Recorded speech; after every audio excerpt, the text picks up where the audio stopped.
Hey, how's it going, guys? Mr. Boss for the win here, and in today's GTA video, we're going to be looking at 20 facts you might not have known about in the Grand Theft Auto series, and all of this is actually coming directly from Rockstar. So over the last 10 or 11 years, Rockstar have been doing Q&As and things they call asked and answers on their Newswire page, where they take questions from social media and their inbox, and they basically answer them.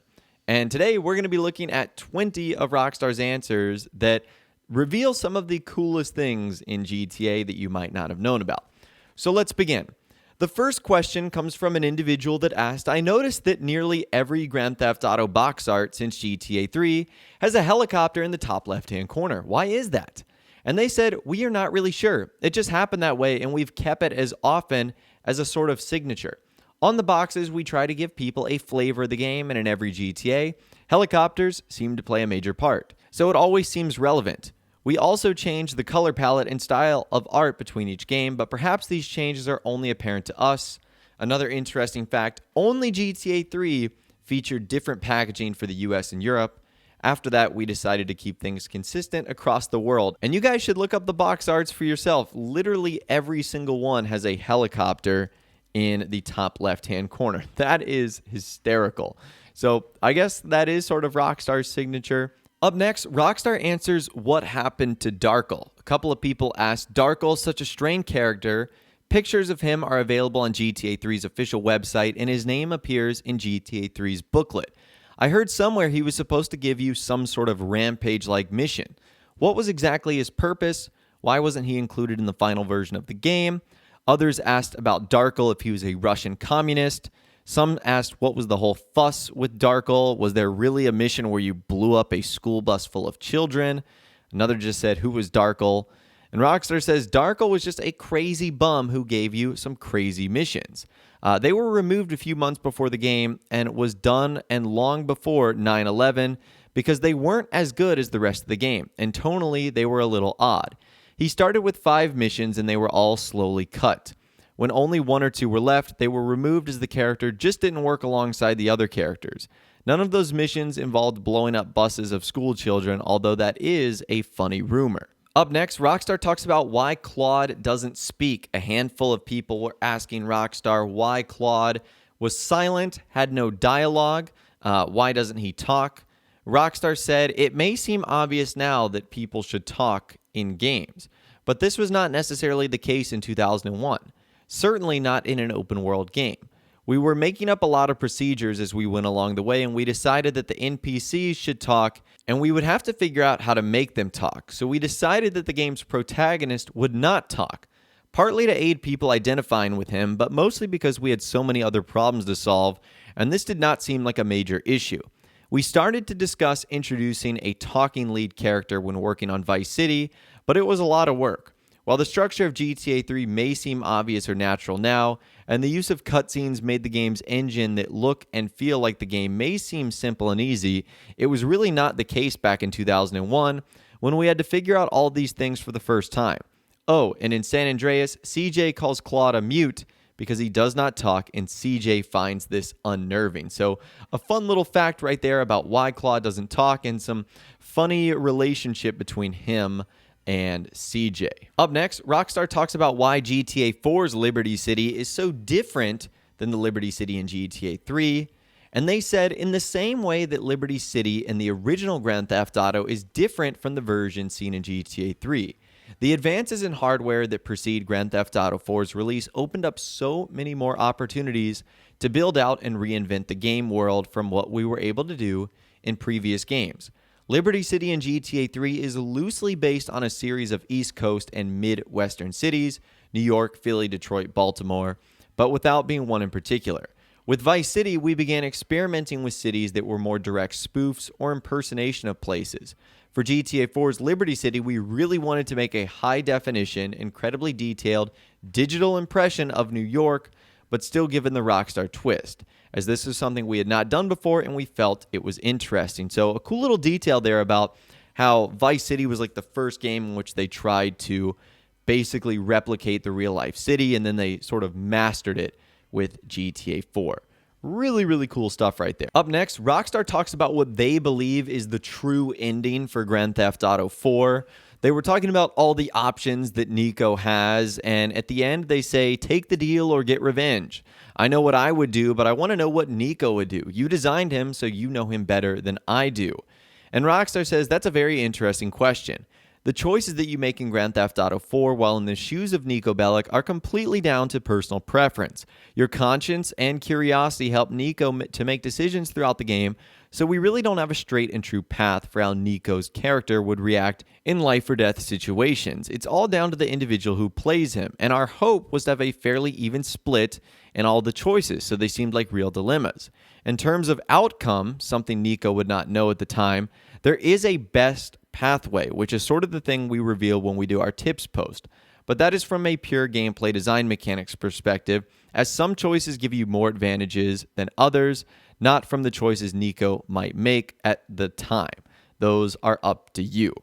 So I don't know what they consider the best pathway is, and they sort of just said that, it really is up to you in terms of how you want to design Nico's outcome. I'm going to paraphrase this next question, but essentially they were asking if there was a beta version of GTA 3 and if Rockstar could send them one. And Rockstar said, one important thing we should clarify is that the early work in progress version of Grand Theft Auto 3 you're referring to was not a proper beta, but an early pre-alpha build that was far from complete or really functional. While it would be a fun thing in theory to be able to pull up and play it to check it out, unfortunately it's technically not possible.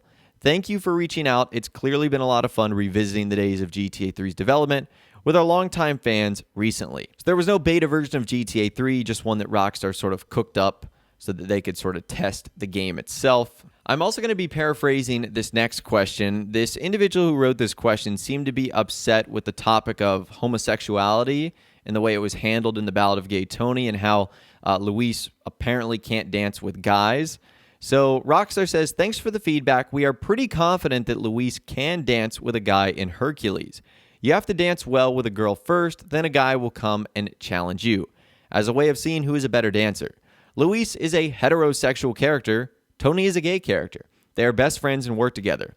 Luis is a vain, psychotic, deluded, and somewhat confused mess, but he is not remotely homophobic, nor is he remotely bisexual.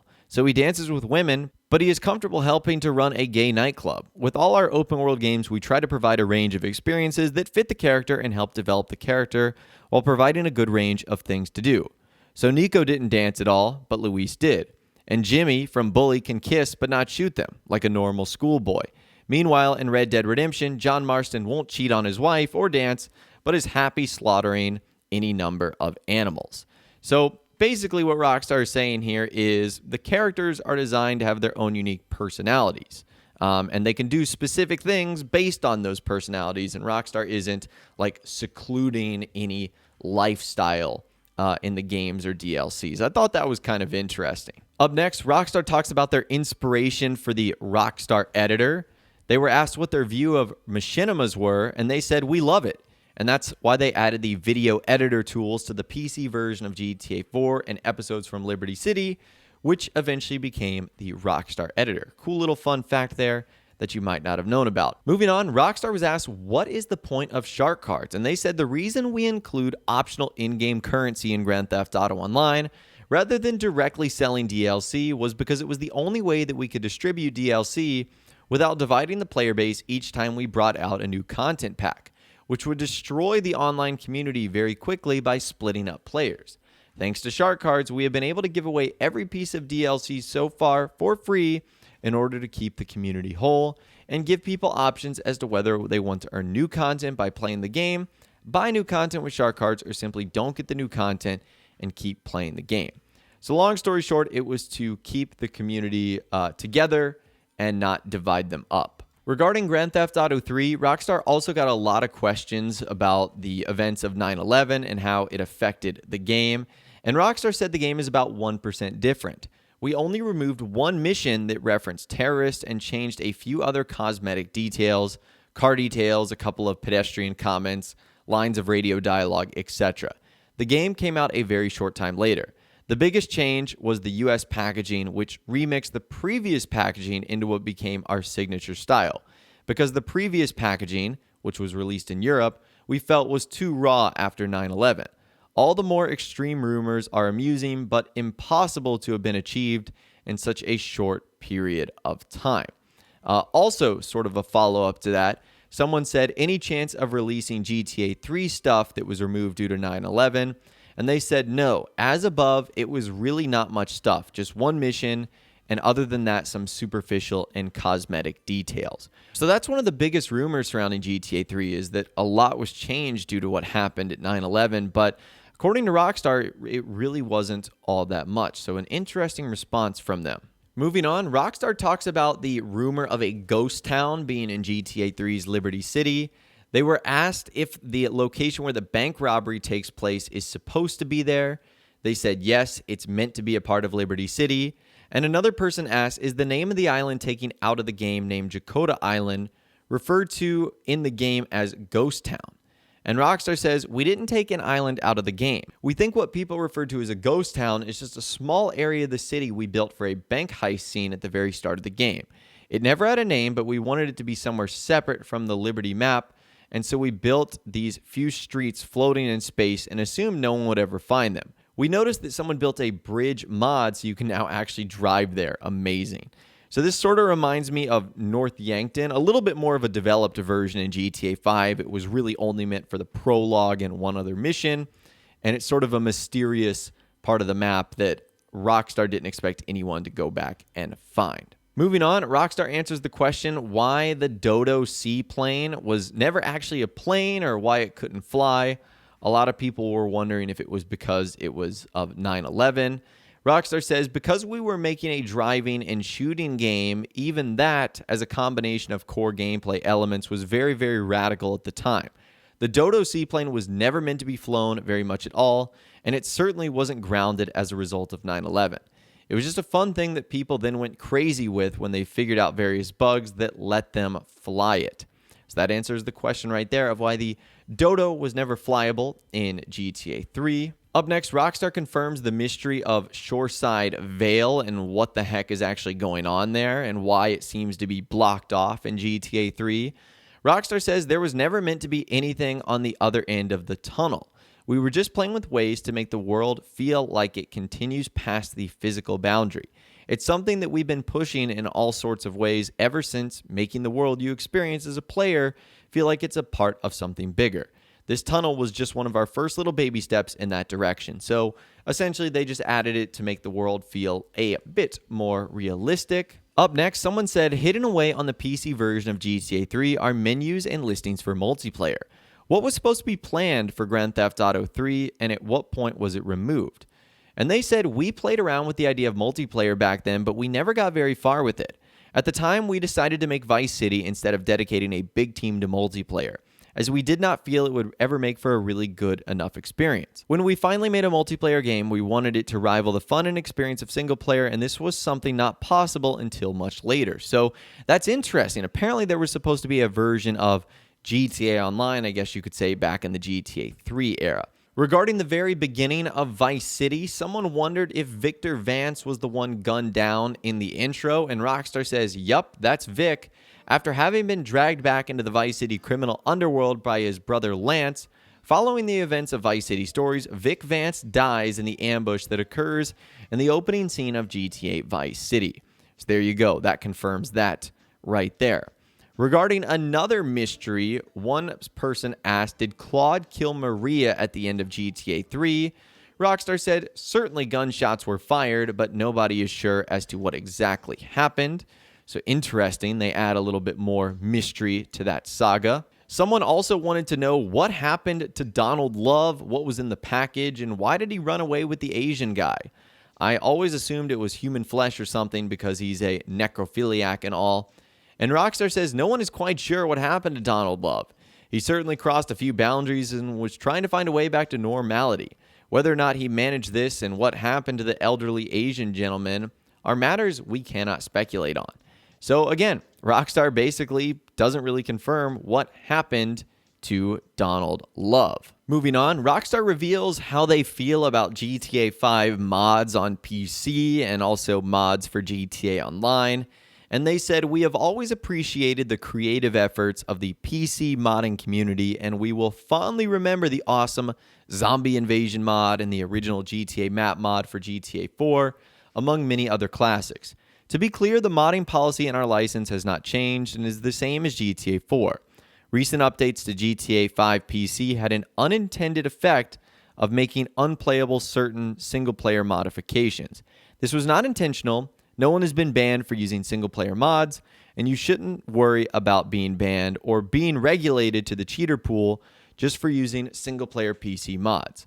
Our primary focus is on protecting Grand Theft Auto Online against mods that could give players an unfair advantage, disrupt gameplay, or cause griefing. It also bears mentioning that because game mods are by definition unauthorized, they may be broken by technical updates, cause instability, or affect your game in otherwise unseen ways."